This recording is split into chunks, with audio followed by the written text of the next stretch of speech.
उसके बाद चिराग पासवान कह रहे थे आगे भी मुलाकातें हो सकती है, इसका क्या मायने? देखिए, पुराने रिश्ते रहे हैं, पारिवारिक रिश्ते रहे हैं, और आज भी कभी कोई भी सुख दुख होता है तो उसमें जरूर हम लोग प्रयास करते हैं उनके साथ सुख दुख बांटने का। ऐसे में इसमें कोई राजनीतिक मायने इसके ना निकाले जाए। और चूंकि अभी तुरंत ही जब वो गए थे एक शहीद के यहाँ और ये इत्तेफाकन मुलाकात हुई थी, और ये मुलाकात कई अवसरों पर पहले भी हुई है औपचारिक पारिवारिक तौर पर, इसका कोई राजनीतिक मायने नहीं निकाला जाए। विधानसभा चुनाव में गठबंधन एनडीए ही रहेगा? बिल्कुल, इंडिया गठबंधन के जो पांचों दल हैं इंटैक्ट हैं, सभी साथ हैं, सभी एक पेडेस्टल पर हैं और सभी अपने अपने लक्ष्य की तरफ अग्रसर है, और हमारा लक्ष्य 200 से ज़्यादा सीटें जीतने का है।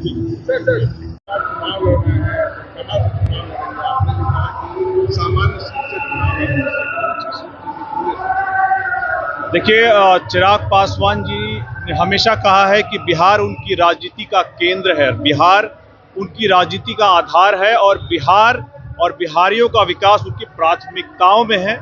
इसीलिए केंद्रीय मंत्री रहते हुए भी उन्होंने अपने vision Bihar first, Bihari first को लगातार केंद्रीय मंत्रिमंडल के द्वारा उसमें से जो अलग अलग विकास के काम है उसको करवाने का काम किया है। आप याद कीजिए, मखाना बोर्ड की स्थापना, देश का तीसरा निफ्टम का बिहार में आना, जातीय जनगणना, एक केंद्र में रहते हुए ही उन्होंने बिहार के लिए साकार करवाया है।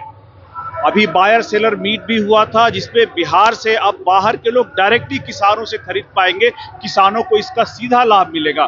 तो लगातार बिहार में विकास के लिए अपने vision Bihar first, Bihari first को साकार करते रहे हैं। लेकिन बिहार के लिए, बिहारियों के लिए अगर वो बिहार के सदन के पटल से आवाज उठाएंगे तो उनकी आवाज को ज्यादा मजबूती मिलेगी, बिहार को ज्यादा आगे बढ़ने के अवसर मिलेंगे। और इसीलिए हम लोगों ने भी कहा है, कई अवसरों पे कहा है, कार्यकर्ताओं ने कहा था, प्रभारी होने के नाते मैं जिस जिले, जिस प्रखंड, गली मोहल्ले, गांव, पंचायत जहां भी गया हूं, सभी लोगों ने कहा है कि चिराग पासवान जी बिहार के बेटे होने के नाते बिहार में आकर के बिहारियों के लिए काम करना चाहिए और बिहार में रह करके Bihar first, Bihari first vision को यहाँ पर धरातल पर उतारना चाहिए।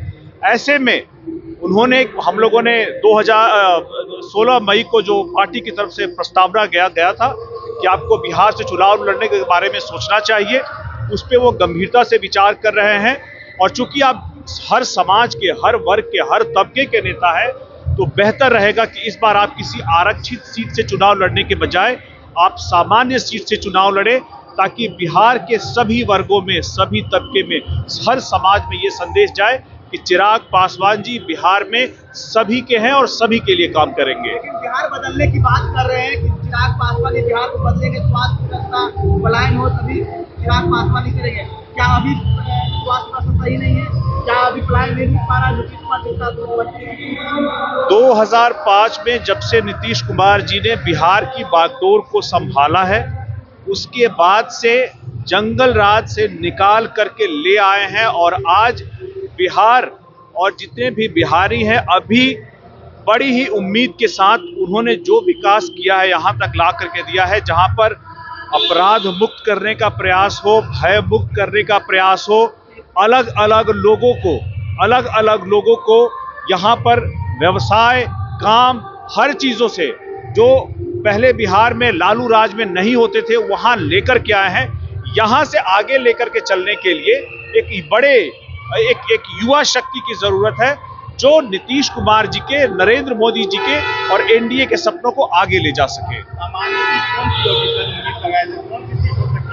देखिए, हम लोग अभी सर्वे करा रहे हैं, हम लोग अपनी तरफ से प्रयास कर रहे हैं कि सीट को चिन्हित किया जाए। चूंकि हम लोग गठबंधन में हैं और गठबंधन में जब तक सीटें तय नहीं हो जाती तब तक इस बारे में कोई भी बात करना गठबंधन की मर्यादा को तोड़ना होगा।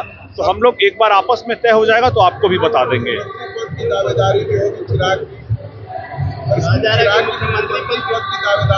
देखिए, जब मैंने उनकी बड़ी भूमिका की बात की है तो मैंने कोई मैंने किसी विशेष पद की मांग नहीं की है। बिहार में आकर काम करना ही चूंकि उनका आधार रहा है कि बिहार केंद्रित राजनीति रही है, उन्होंने कहा है बड़ी जिम्मेदारी यहाँ पर आकर के बिहारियों के लिए जो भी वो काम करेंगे तो आप ही वही जिम्मेदारी उनके लिए बड़ी हो जाएगी। कोई भी आदमी किसी भी मंत्री का पद संभाले, जब तक उस कुर्सी में बैठने वाला उस पद को चमकाता है, कोई भी आदमी वहां बैठ कर उसको चमका नहीं सकता। इस तरह से जिस तरह से उन्होंने अभी केंद्र में रहते हुए खाद्य प्रसंस्करण को एक छोटा मंत्रालय कहा जा रहा था, लेकिन चिराग पासवान जी ने जिस मेहनत से, जिस तेजी से उस पद को, उस मंत्रालय को चमकाया है, तो कुर्सी पर कौन बैठा है उससे मंत्रालय चमकता है, नहीं कि कोई विशेष आदमी। सर एक सवाल